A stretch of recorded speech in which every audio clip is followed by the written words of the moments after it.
starting at page 2. Khoza, who was also interim Eskom CEO, conceded that the board should have consulted with the executives before the settlement agreement.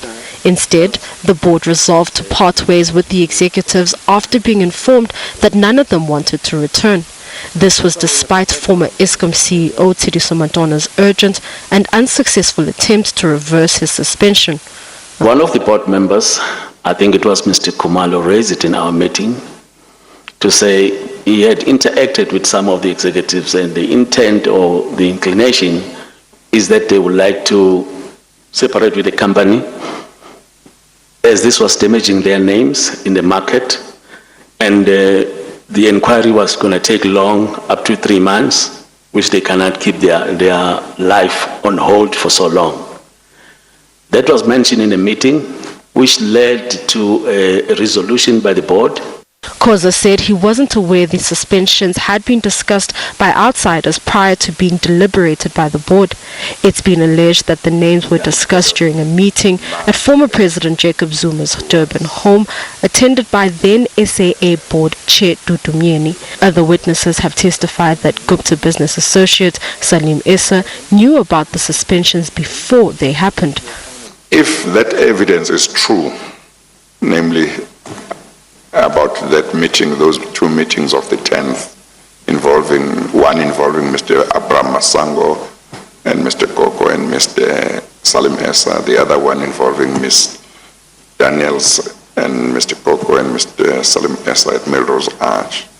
If those meetings did take place, and what the 2 witnesses, Mr. Masango and Ms. Daniels, say was said at that meeting is what was said, what would you make of that? If that is correct, then it means it was influence from outside. It's also been alleged that then Public Enterprises Minister Lynn Brown was also involved in suspension discussions but did not explicitly issue an instruction. Khoza said he'd believe the suspensions to be part of the shareholders' interventions into Eskom's challenges. Mbalenhle Mthethwa, SABC News, Johannesburg.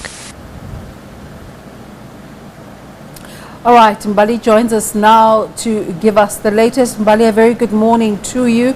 What can we expect today? Well, perhaps maybe let's just recap yesterday first. Yes, indeed. So yesterday we heard the testimony of Zethembe Khoza, who was a former board member and also became an interim CEO just after those executives had been suspended. We know that there were 4 executives who had been suspended for no apparent reason, seemingly for no apparent reason. We understand that they were asked to step aside in order to allow for an inquiry to start.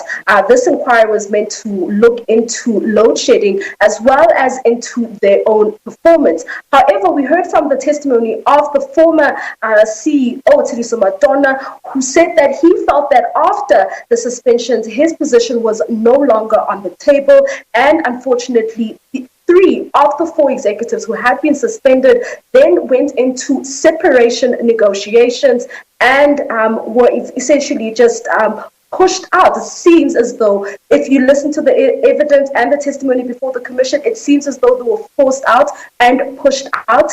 And this was despite Tshediso Matona's attempt at the Labour Court to try and reverse his suspension. He testified before the commission that he was so aggrieved by his suspension because there was no reason for him to be suspended at the time that he went to the Labour Court to try and fight this the suspension. However, he later realized that Eskom was a big giant and could not be able to fight, was not going to be able to fight this giant alone.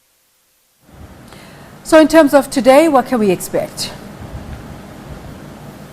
Well, you know what? I think one of the big issues that has come out of this leg of testimony at Eskom is the issue of interference. Okay, so we heard Zethembe Khoza testifying about a meeting and a board decision to suspend the 4 executives. This meeting is allegedly believed to have taken place at the home of former President Jacob Zuma in Durban, and this meeting was attended by then board chair, SAA board chairperson Dudu Myeni, an independent consultant who has testified before the commission, as well as then Eskom board chairperson Zolazoti. And it seems as though those names had come up during that meeting. Zethembe Khoza, testifying yesterday, said that he was not aware of this meeting and wasn't aware that there were forces outside of Eskom who happened to know about all the matters that Eskom was deliberating, or that the board was deliberating on, prior to them knowing about it. Because the big question here is if these suspensions were orchestrated or if they just happened on their own. Just the day before that, we heard the testimony of former Eskom Board chairperson, Dr. Ben Gubane, who also said that these were not orchestrated. However, they just happened. And we know that based on some of the testimony from other witnesses, we understand that Gupta business associate Salim Essa predicted Brian Molefe actually heading up Eskom as far as 7 months before his actual appointment. We understand that there was a meeting at Melrose Arch that took place where the Gupta brothers, or the Gupta business associate, was essentially just trying to, get this particular contractor to subcontract a Gupta-linked company as a supplier developer, and they had promised to hike up the price or inflate the price to some astronomical number that this particular contractor felt was inaccurate, because he was aware, he knew the numbers